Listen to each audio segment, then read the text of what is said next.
Welcome to the Ibua Journal Conversations, hosted here at the Sankara Pan-African Library and Cafe. My name is David Kangye, and I'm glad to be your host. We are going to be in conversation with the contributors of the mirrors and happiness issues. I'm glad to be hosting Deus, who is one of the contributors to the series. Deus, you're welcome. Thank you. Tell us a bit about yourself and what your role is on this series. I'm just simply a writer and someone who is interested in literary engagement.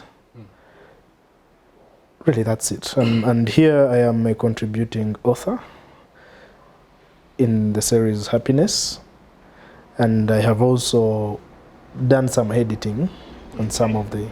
You see, when you begin with simply and the humility of you saying it, and all of a sudden you're telling us you're a contributor, you're an editor, and I don't know what else you're not, or you are, but I like your humility. And yeah, tell us about your essay that you wrote. So when I was asked to write an essay, and the person who asked me really told me, talk about the nature of publishing that we are engaging in. And I felt that I needed to look at publishing as something that is evolving from the kind of publishing that was there when the books we read in school were being produced, and the kind of publishing that as we get out to write, the terrain that we find ourselves. So I felt that talking about that difference or that shift was an important conversation to engage in. So that's why I chose to write about publishing. Is publishing this central to you? Why should we pay attention to publishing?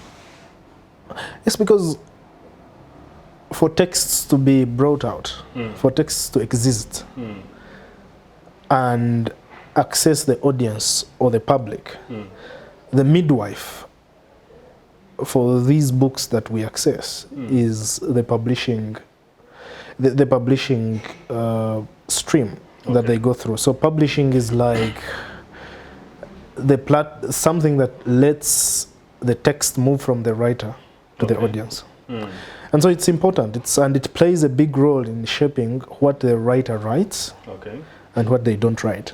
And therefore they determine what the audience or the public can access and how they access it.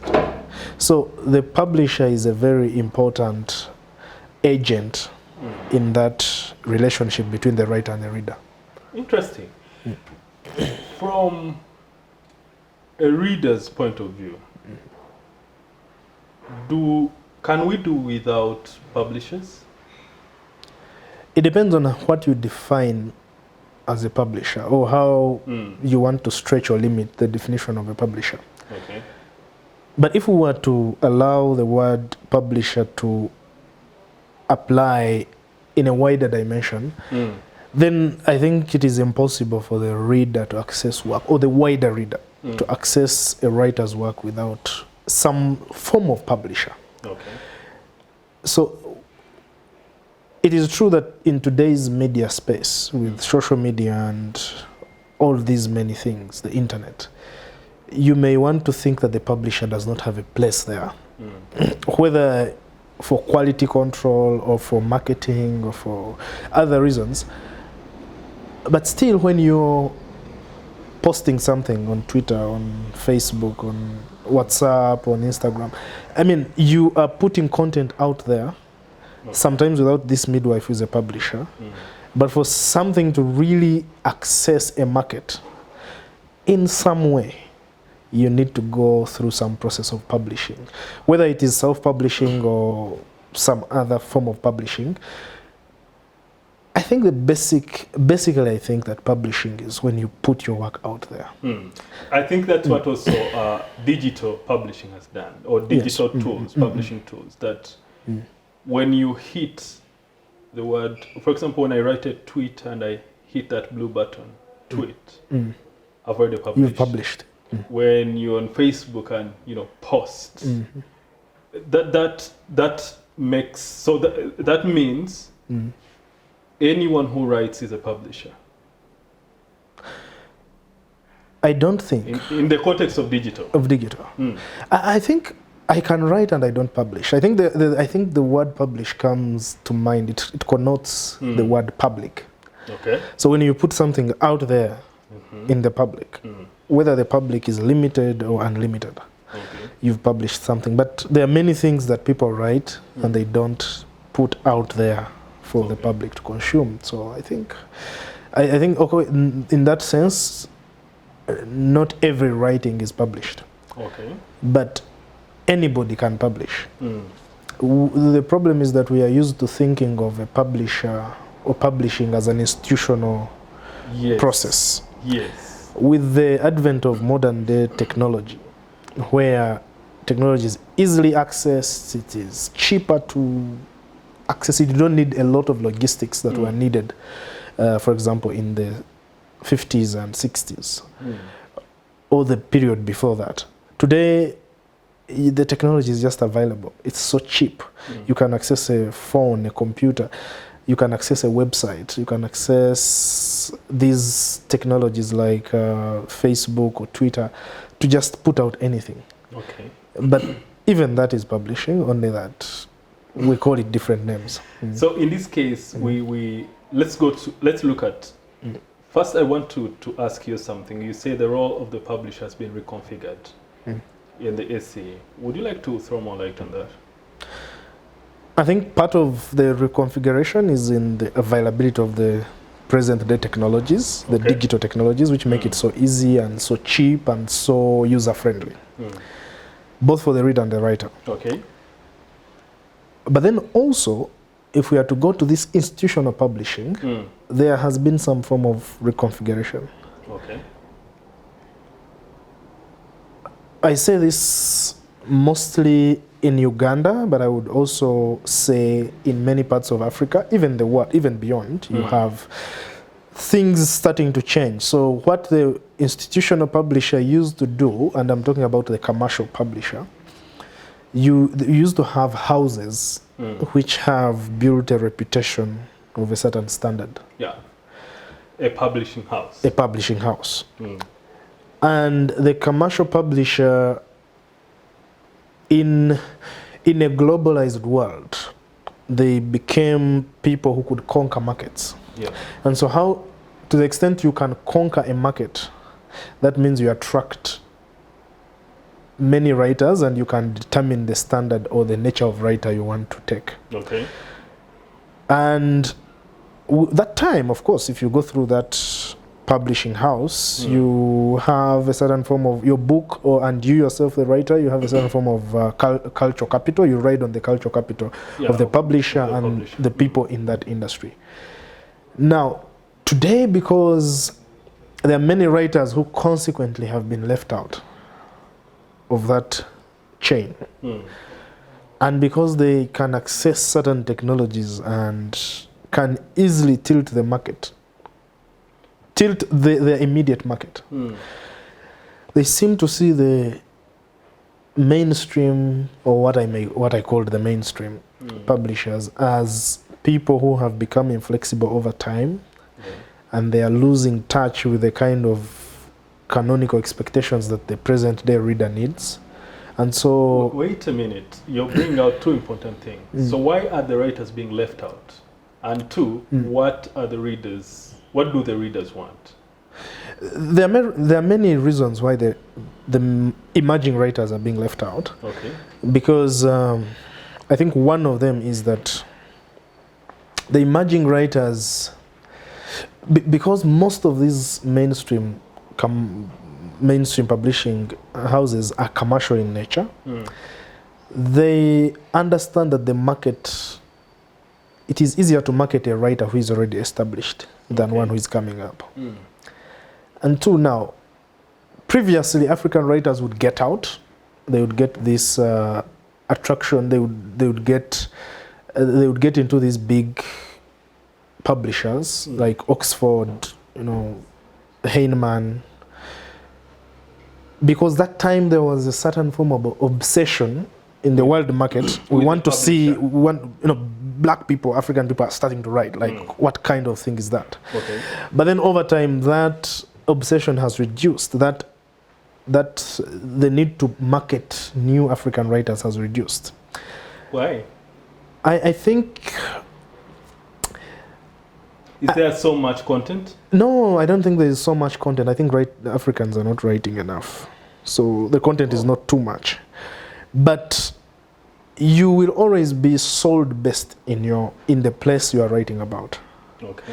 Now, when the structure adjustment program is pushed onto Africa in the 80s and the 90s, there is a way institutions that used to subsidize the African market leave the room. British Council, even governments themselves, putting funds to subsidize the market and maybe buying books and putting them into schools. So writers, even if in the market, the limited African markets, if you find people cannot buy books on the street, at least there will be funding directed to cultural funding directed to that, and you'll find, for example, the government or states buying those books. And now when the structure adjustment programs, IMF and blah blah blah come in, and you are saying the market is supreme and blah blah blah, and you're for example in a market like Uganda, which in the 90s GDP per capita $300. I mean, people don't have enough disposable income to buy. Because books are not necessarily that primary to people. Yes, if you go in a place like Uganda, where a majority of people are earning really a living wage, or they are earning something that can sustain them, that can buy them one hot meal a day, they don't have the luxury. Yeah, they don't have the luxury to buy the book. There is something I want to bring to your attention. Writing to be published, writing to be paid by the publisher, and then self-publishing and all that. There's a big talk about that. What do you make of that? I think that I have always disagreed with people who think that you can use that model. Why? Of commercial, you publish or write because you expect some sort of commercial value that is coming from the forces of demand and supply. I think that's a model that is failing in most of Africa, and I suspect it is going to fail for a little longer time. What is working? I think what is working is to find a way of making sure that we orient writers to know that if you write, but you're not looking at it as your form of earning. This is what because that model is not working. Really? And it is not even developing the creativity that we need. The argument I make there is that we don't have a market. Okay. That can buy our stuff. So using a market model, the way the West or the northern part of the world does not work in this case. So the other side, because the book is a commercial product, in the northern part of the world, because they have enough disposable income, you can have an industry well designed in such a way that it can help you produce a better book, have people to market it. You can come out and say, I want to be a writer, and then you find agents, you find different people who can link you into the market, because in that space you can trigger writing through market forces. That takes me to the question, Deus, here, which I would like to get your attention to. Why are we writing? Why is someone going out to labor to find the agent, the publisher, the marketer, when all they want is to put out their work? Because the people who are looking for agents, the people who want to be published by big name publishers, or who make writing their primary income generating profession, they are not just. I think they are. Okay. I think they are. Now, because you want to get that, then that means that you will invest a lot in it. Okay. And there is also an environment that can reward you financially like that. Okay.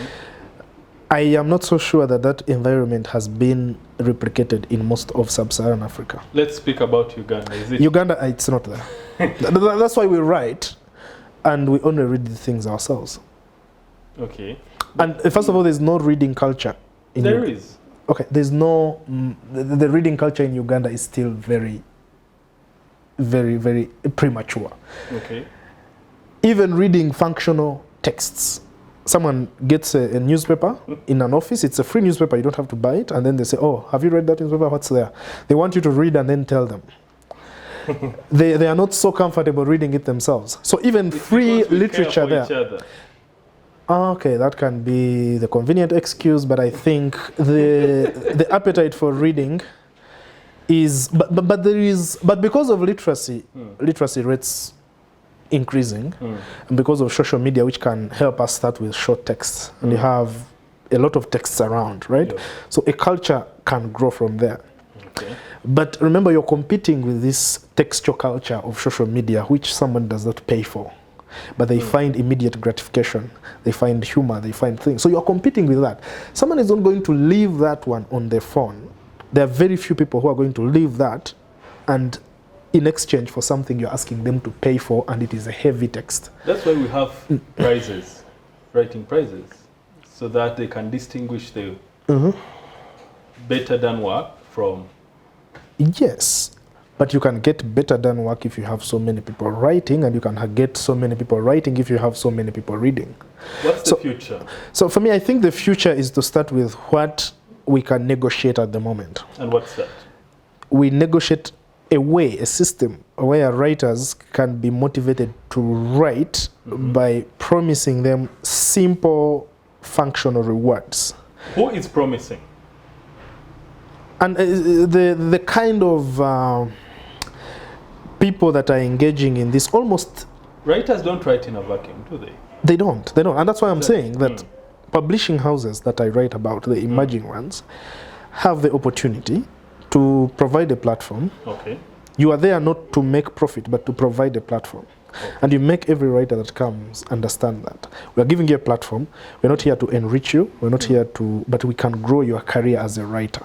So are you saying we are giving most writers are not willing to put in the time to grow? I think they are lacking. The only space they have is that which promises them a profit out of their writing. Okay. But that space which promises a profit, which, like I've said, everyone wants.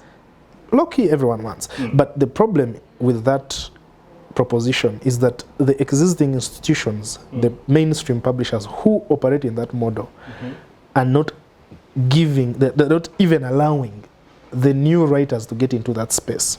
Gatekeepers? Those gatekeepers. They are gatekeepers, but you see, the way they operate... Gatekeepers are also there to safeguard their space. The thing is, there is a book which will sell. The book which will sell may not necessarily be the best book written out there, but it will sell. When it sells, the author will be paid, the publishing house will pay its staff, URA will collect the tax. Isn't that what we want? I think if we assume that the environment here is similar to that in Europe, in the USA, yes, that's good. But the environment is different. The money that people have is not enough to allow them the luxury to buy more books. And because they don't have that luxury, you cannot use a market model to help grow the writing space. So we have the model that I think is helped the Achebes to come up. For a model which works for the Ugandan market. Which can work for the Ugandan market, for a poor country like this, is a model where you have publishers, you get vocational writers, people who want, really you have the appetite to get your work out. I want to be an author, I want to be published, I want my book to be on the shelves. I don't care so much about the promise of profits. And so you give them that space, you subsidize them. If someone has a good work, produce it, get some copies on the market, let whatever you can collect on the market help cater for a few costs, but give them the space to have their books, to grow their profile. Okay. So with time you have a critical mass of writers that can actually, that they have a reach within the Ugandan public, who can become a social base that you find there is a writing canon that has grown a following within the Ugandan market. And once you have that, Kangye, once you have that, you are able actually to play on people's spending behavior. Okay. That even the little disposable income they have, they want to spend it on buying books of writers with whom they have been inculturated. So are you saying that along the way you will need a publisher who will identify these writers? I think we already have those publishers, but I think majority of them are not yet. Where is the gap? They still think that they can function in the market model for now. Majority of them. And I think that it is not useful for us to produce so many books, promise ourselves that we can get a market and get money from that market. And then... Who is building this market model? I think they're not building it consciously. They assume that is the only... Who is they? Some of the publishers? The writers? The publishers. The Okay. publishers. And the writers somehow, because it is the publisher in your engagement with the writer. There is no publisher without a writer. Who pushes the narrative? The publisher has a lot of power to push the narrative than the writer. Okay. And then there's a consumer on the other side. What's the role of the consumer, stroke reader in this? We always assume that the reader can influence what is written, but I think the writer and the publisher always condition the reader On what to read? on what to expect, what to read, and then what to expect. In that essay, I talk about the problem with the assumption that the reader can shape writing or can shape a market product. Okay. And I think it is the producer of the product that can shape what the reader expects, and therefore consumes. As we bring this to a close, my last question to you is, so who defines the mainstream? You know, the mainstream is defined by many things. Such as? You look at the touted writers. Who is publishing them? 2, who are the people that will be identified by key and broad institutions, like the government? If the government is putting out a bid for we are changing the book, the novels that are on the syllabus, who does it advertise to? Because they do this market, they also use a market model, they do a bid model to determine the books that come on the syllabus. So it's the publishers, those publishers in whose mailboxes they put those adverts. Okay. Are constituting the mainstream. Of course, there are many things like the academia, popular media itself. So, and where are most titles being published? So there are many things that determine the mainstream, but you can easily see.